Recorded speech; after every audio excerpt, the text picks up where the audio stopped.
On va parler de vente virtuelle. On a 3 entrepreneurs ici qui ont une expérience en commerce électronique. Fait que mon rôle à moi est vraiment secondaire ici. Je suis là juste pour guider la discussion ou arrêter les combats si jamais il y a lieu.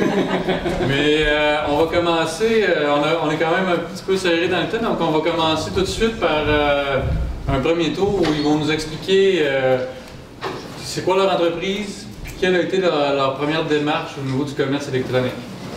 Qui veut commencer? Président Denis. Bonjour, je me présente Denis Hébert. Moi, j'ai eu l'idée de faire du commerce électronique quand j'étais vice-président au développement chez Excavation René Saint-Pierre. Un clic s'est transformé à 35 millions de ventes avec pas mal de millions de profits. Puis ça m'a rentré dans la tête. Il m'est arrivé un malheur, j'ai perdu une petite fille, elle est morte d'un cancer. Et j'ai été 1 an chez nous à me gratter la tête que ce que j'étais pour faire. Puis j'ai été sur le web. Mes beaux-parents avaient une société que tout le monde connaît ici à Sherbrooke, Rita Fleuris, mais il n'y avait même pas les internets dans le bâtisse. Quand j'ai rentré les internets dans le bâtisse, ça coûtait de l'argent, c'était comme une dépense assez extraordinaire. Et aujourd'hui, on a augmenté 400% notre chiffre d'affaires grâce au web. En combien de temps ça? 5 ans. 5 ans. En 5 ans. Okay. Je l'ai acheté en 2007, puis on est en 2012. On a acheté un fleuriste à Québec, un fleuriste à Montréal, et je reçois en moyenne 200-250 commandes par jour, à part des périodes de pic. Fête des mères, Saint-Valentin, Noël, Pâques, etc. C'est là que... Et ça m'a donné l'idée de repartir d'autres sites web. J'ai pas juste un site web, j'en ai plusieurs. C'est mon histoire. Bien, bonjour, moi je suis Marie-Ève Lejour de la savonnerie des diligences d'Eastman. Donc, mon entreprise existe depuis 7 ans. Et puis, ce qu'on fait, c'est qu'on fabrique du savon naturel.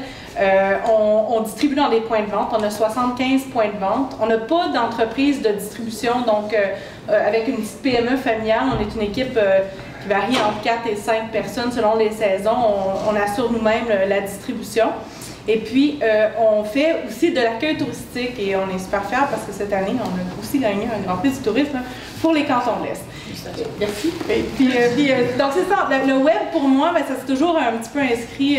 C'était évident que lorsqu'on démarrait la savonnerie, qu'on allait faire un site web parce que j'ai un passé aussi de travail en informatique. Et puis, donc en 2006, ce qu'on a fait essentiellement, c'est un catalogue de produits. Donc sans vente en ligne, moi, je pensais pas, en fait, que les gens voudraient acheter des savons en ligne. Tu sais, je me disais, ils vont vouloir les sentir, ils viennent chez nous, puis ils sentent tous les savons. Ils ne voudront jamais acheter en ligne. Fait que je m'étais dit ça. Et j'avais tort, comme plusieurs fois dans ma vie. Et puis, en 2008, donc, on a branché un premier utilitaire d'autogestion de site web, donc qui est un dinosaure que plusieurs connaissent, Joomla 1.0, et qui faisait rien à ce moment-là et qu'on a hautement personnalisé pour pouvoir faire un premier site de commerce électronique. Et puis, ben c'est ça a démarré tranquillement. Au début, on n'avait pas de commandes. Puis, quand on l'a changé cette année, donc au début de cette année, au printemps 2008, on avait quand même, ben c'est pas le même volume, là, mais on avait à peu près 250 commandes sur l'année, mais ça varie, là, donc selon les saisons. Alors, pourquoi on a fait ça? Ben, pour fidéliser nos clients, parce qu'on accueille les gens en visite touristique, puis on voulait vraiment qu'ils puissent continuer à acheter à l'année. Pour augmenter, c'est sûr, notre visibilité, c'est-à-dire que les gens vont sur Internet, ils vérifient ce qu'on a, puis ils viennent nous visiter. Puis augmenter aussi nos ventes directes. Puis ça, je pense que c'est important parce que pour une entreprise, pour un commerce de détail, qu'on fasse appel à une entreprise de distribution, qu'on se distribue nous-mêmes, on n'a jamais 100% du profit. C'est seulement sur place. Puis ben, le web permet ça aussi, permet d'augmenter les ventes directes. Donc pour nous, ça a très bien fonctionné. OK. C'est à moi. Oui. Pierre-Claude Leroy, je suis aujourd'hui pour représenter PMC Tire, qui est un commerce électronique.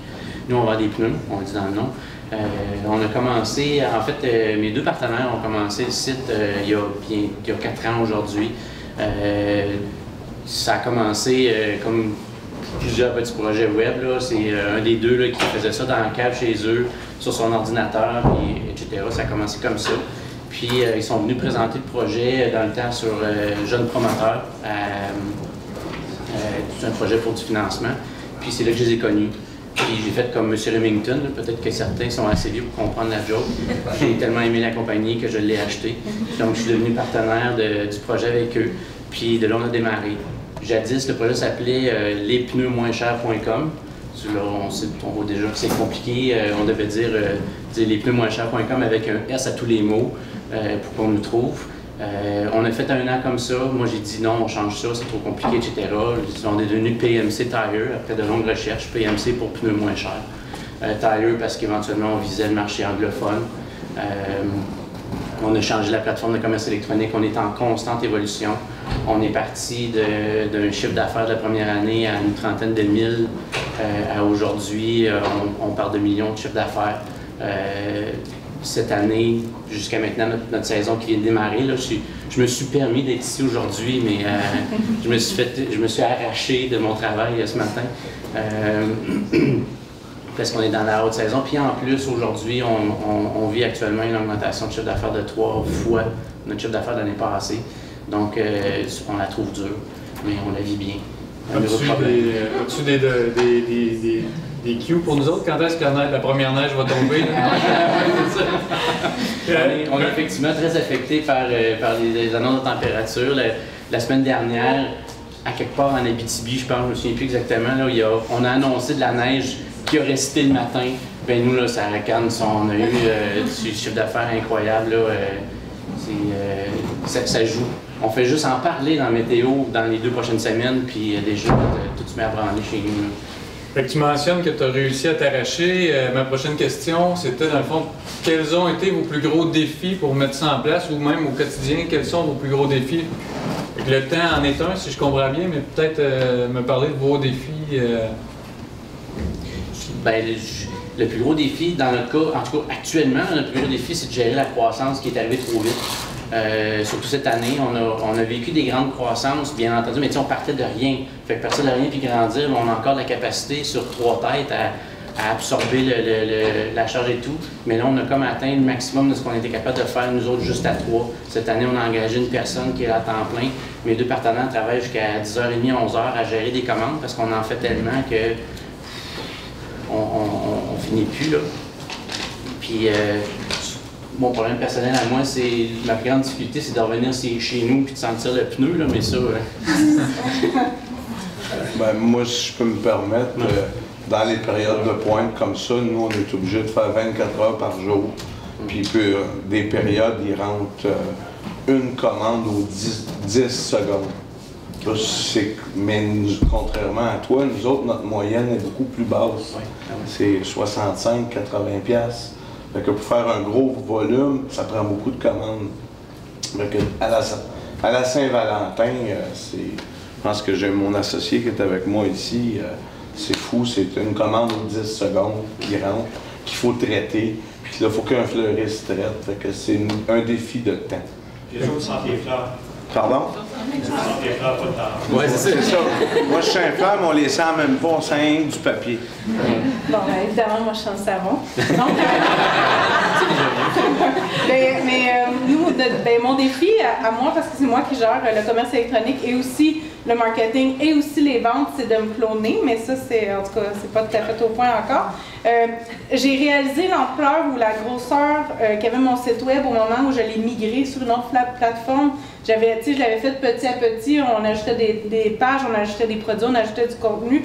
C'est plus facile de démarrer un nouveau site web que de complètement transférer, donc reconstruire un site web transactionnel qui roule déjà. Ça a été très difficile. C'est fait, mais il faut continuer à le mettre à jour. Puis là, donc, le deuxième défi, c'est vraiment, je trouve, la cohérence au quotidien. C'est-à-dire que même pour une petite entreprise comme nous, 5 personnes, d'être cohérent dans les actions qu'on fait justement sur les réseaux sociaux, sur notre site web. Donc, le même contenu se trouve sur le site web, les réseaux sociaux. Au téléphone, quand le premier client appelle pour s'informer sur la nouvelle publicité, il faut que j'aie eu le temps de monter en haut et de dire « Hey, j'ai eu cette idée-là, puis c'est déjà en ligne. » Puis aussi, ben, tu sais, c'est ça, dans les actions quotidiennes, parce qu'on a une boutique physique, donc ça a l'air fou, mais avec une petite équipe, tu sais, on fait un petit peu les pieuvres, puis ben, la cohérence, je trouve que c'est un défi là, pour plusieurs entreprises. Okay.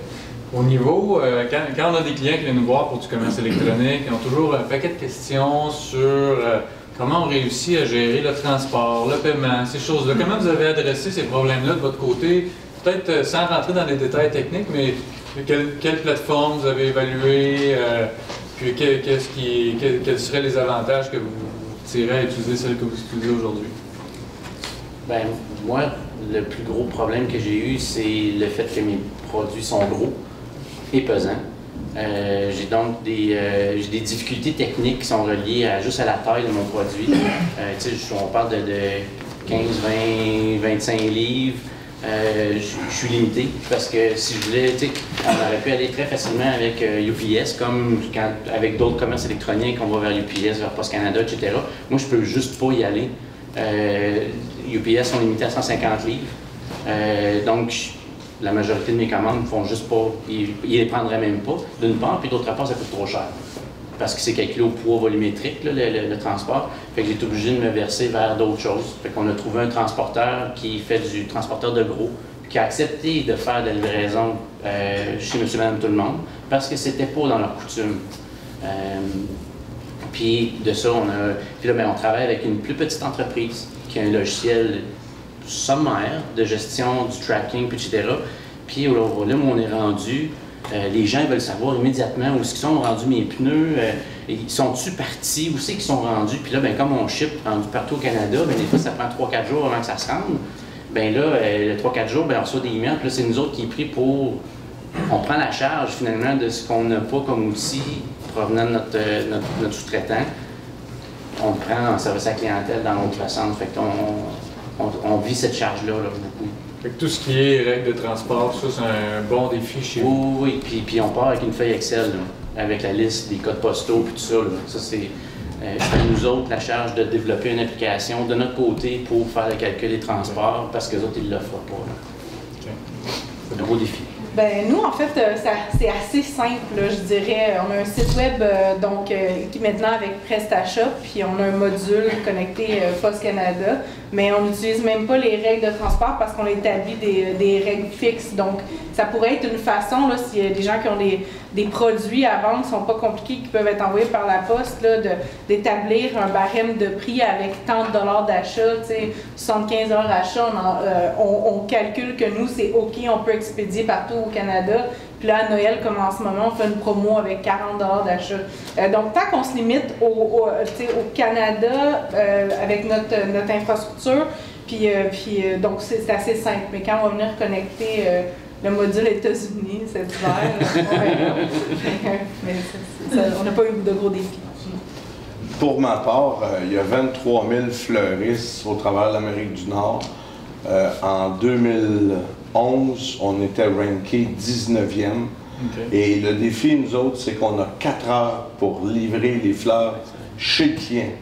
C'est-à-dire, on reçoit la commande, puis on a 4 heures que ce soit rendu, que ce soit au Wisconsin ou que ce soit à Vancouver. Il faut trouver un fleuriste. Fait qu'on a notre délai. Au niveau technique, FTD nous fournit un API facile à plugger. On a pris un programmeur qui nous l'a plugué. C'est très, très facile avec FTD. Mais notre FTD, défi, pour les gens... Floral Transmission Delivery, okay. C'est la plus grosse association en Amérique du Nord de fleuristes. Fait que vous êtes associé, vous êtes dans cette association-là, puis vous avez accès, dans le fond, à... 23 000 fleuristes. Okay. Je prends la fleur d'ici, puis c'est pas moi qui la produis. Je fais pas de drop shipping. C'est-à-dire qu'à Québec, à Montréal et à Sherbrooke, je livre par mes propres fleuristes. Mais toutes les autres, ben, je fais affaire avec des fleuristes locaux. OK. Okay. Et au niveau du paiement, je ne vous ai pas entendu là-dessus, mais est-ce que ça a été un enjeu, ça, ou c'est facile de trouver la bonne solution de paiement? Dans mon cas, ben, on est allé avec les plateformes qu'on pouvait avoir accès à partir de notre logiciel. On ne voulait pas tout développer. Puis le logiciel qu'on utilise, qui s'appelle Magento, là, qui est un logiciel open source, là, mon collègue de l'autre côté de la porte va être content d'entendre ça, offre une panoplie de systèmes de paiement. On a eu à choisir parmi ça. On a commencé avec une plateforme, puis à un moment donné, ben, nous, c'était une question de volume ou c'est un choix stratégique où on a changé de plateforme parce qu'elle pouvait répondre plus à nos besoins de contrôle de fraude. Okay. Parce que moi, je suis rendu là, on passe, je dirais, un gros 2 à 3 heures à chaque matin pour faire de la gestion de fraude. C'est là qu'on s'est rendu un noyau de notre gestion. Parce qu'on fait des commandes de minimum 600$, puis ça va jusqu'à 2000, 2500, 3000$. Perdre cet argent-là, parce que c'est le marchand qui ramasse tout le cas de la fraude. Le Visa Mastercard, ils vont rembourser le client, ils vont dire « Pas de trouble, mon homme, on te rembourse, pas de problème. » Ils sont où, mes tailleurs? Ben, c'est ça. Moi, je suis rendu, ben, les tailleurs sont livrés, ben, regarde la titre, on fait un write-off, c'est une perte. Fait que nous, on prend... Là, il y a un de mes partenaires qui fait juste ça toute la matinée, contrôler toutes les ventes qu'on a eues pendant la soirée, puis il en passe une partie de sa journée à faire juste ça, à essayer de trouver des fraudeurs, puis on a quasiment un à tous les 2 jours. OK. Fait que, puis, tu sais, qui n'a pas été contrôlé par notre système de paiement, mais qui passe quand même, là. Puis on a toutes sortes de paramètres, on va même jusqu'à utiliser Facebook. Pour aller vérifier. Puis la plupart des fraudeurs, semble-t-il, c'est un pattern, n'ont pas de compte Facebook. Parce qu'ils se cachent dans la nature. Mais on utilise, c'est un des différents trucs qu'on va à vérifier. Mais dans le paiement, c'est notre plus gros défi. OK. Est-ce que vous vivez ce genre de problématique-là? Moi, c'est minime, c'est pas assez haut. Le fraudeur ne perdra pas de... Quand on a une commande de 1000$ de fleurs, de paniers de fruits, regarde, il y a une cloche qui allume, on s'est déjà fait avoir une fois, je me rappelle à Laval. C'est moi qui avais dit de livrer, puis... Hein? Non. Fait que non, dans les fleurs, c'est minime, c'est pas assez pour même entendre. Tandis que moi, ben, tu sais, comme les commandes sont en moyenne, ça devient intéressant déjà dans les montants. On peut remplir une carte de crédit avec juste une commande. Ben, ça arrive trop souvent. C'est bon, je vais m'essayer. Non plus, j'ai pas de problème. Oui, c'est ça, j'ai pas de... Non, pas du tout. On utilise seulement PayPal, donc on a décidé de ne pas aller vers notre propre solution, même dans la migration du site web pour l'instant. Peut-être qu'éventuellement, on verra, là, mais pour l'instant, avec PayPal, on se débrouille bien. Okay. Nous, on a assez de volume qu'on peut négocier maintenant. Fait que c'est intéressant. Là, on a assez de volume de paiement qu'on négocie nos taux là, avec les compagnies. Donc, puis j'imagine que ça doit être pareil pour vous autres. Là, fait que, tu sais, contrairement à toi, où là, ben, tu prends la solution qui coûte le moins cher, là, nous autres, on est rendu à négocier. À moins cher, oui, là, mais sur le pourcentage. OK. OK. Il nous reste une dizaine de minutes. J'imagine que les gens vont avoir des questions pour vous. Avant de laisser les gens poser leurs questions, j'aimerais vous poser la question si vous aviez un conseil à donner aux gens qui veulent se lancer dans les affaires électroniques. Abandonnez jamais votre idée de fou. Ça marche, le web, il le dit, les tailleurs, le savon, les fleurs, tu as une idée de fou, abandonne pas. Le web, ça manque comme ça. Moi, j'ai 47 ans, je suis un brontosaure dans ce domaine-là. Le monde m'ont traité de fou, puis ça marchera jamais à vendre des fleurs sur le web.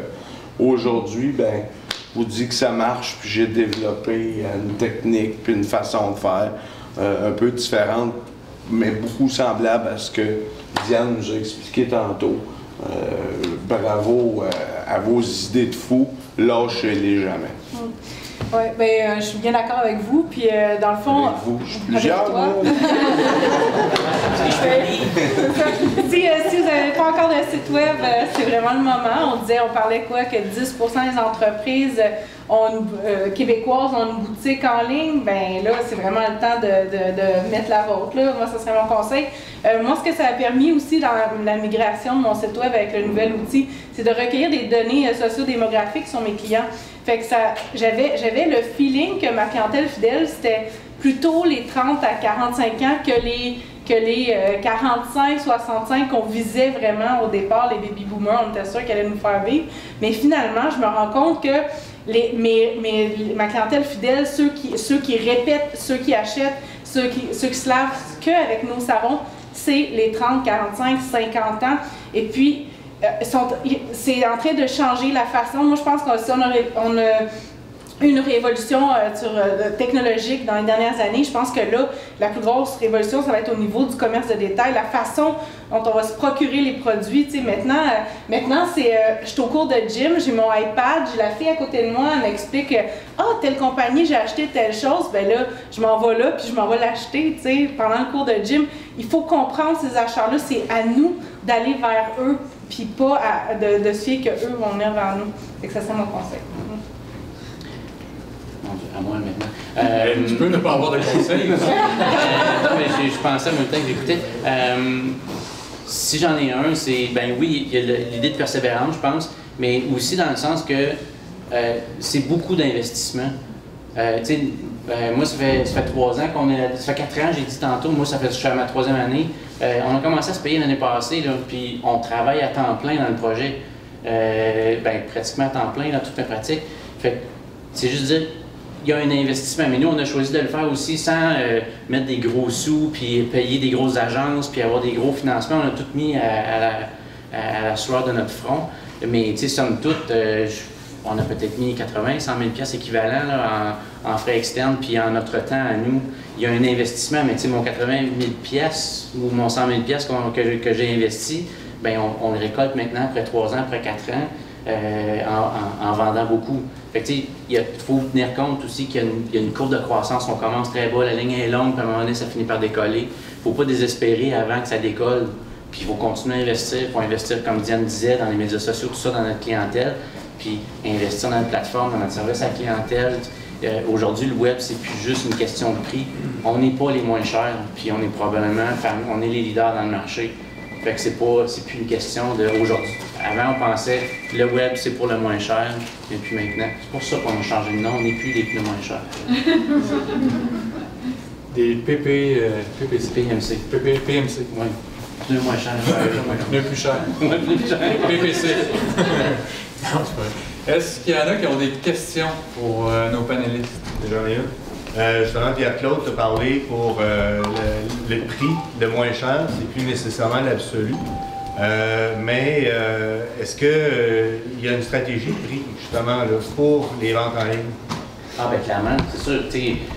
Comme localement, on n'a pas le choix, il faut se comparer avec toute notre concurrence, qu'elle soit locale, physique. Moi, je suis ici à Sherbrooke, puis je sais, ça représente 1,6% de ma clientèle est à Sherbrooke. Mais les gens me comparent avec le relais, avec les gros qui sont ici, le relais pneus Sherbrooke. Puis des fois, ils sont moins chers. Sur bien des affaires, ils sont moins chers. Mais c'est parce que moi, je livre. Fait que là, j'ai un coût de livraison que je dois absorber dans mon prix, etc.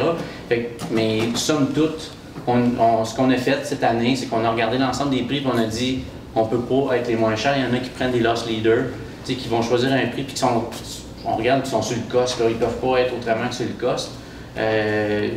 Nous autres, on a dit, bon, OK, on se met à l'intérieur d'une braquette de prix, on a figuré à peu près 20-25 piastres. On s'est dit, les gens vont peut-être être capables d'absorber mettons, 25 piastres de différence. Fait qu'on a fait notre target à peu près comme ça. Là. Est-ce que vous tenez compte justement que vous n'avez pas de pied carré à entretenir ou des clients? Ben, dans certains cas, vous l'avez aussi, mais pour le volet des ventes transactionnelles, des ventes en ligne, est-ce que ça change votre calcul, votre façon de faire? Peut-être d'absorber une partie du transport, tu disais un frais fixe pour tout le monde? Oui, ben moi c'est sûr que quand je distribue dans une boutique, j'ai 40% qui part des gens partant.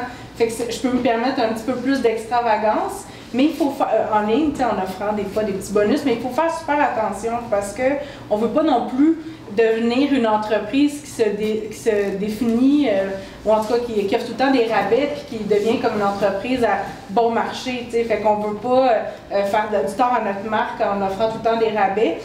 Mais moi, ce que je trouve intéressant avec le commerce en ligne, c'est aussi qu'on a accès directement aux clients.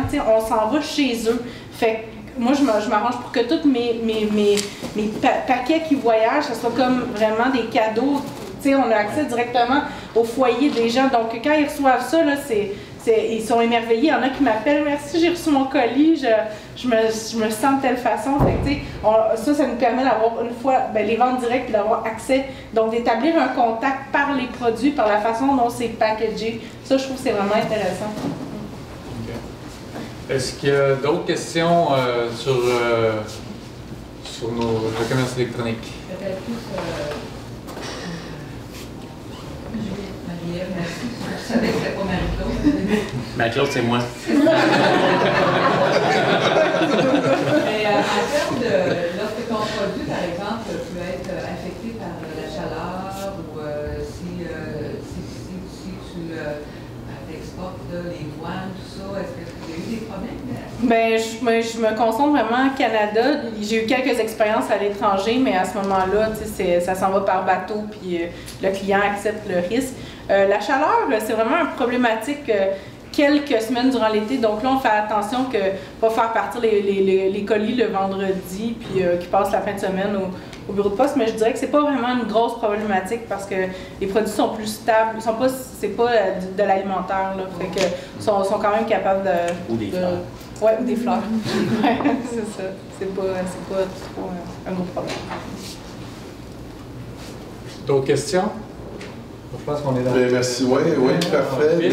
Oui, merci à tous. Merci à Daniel.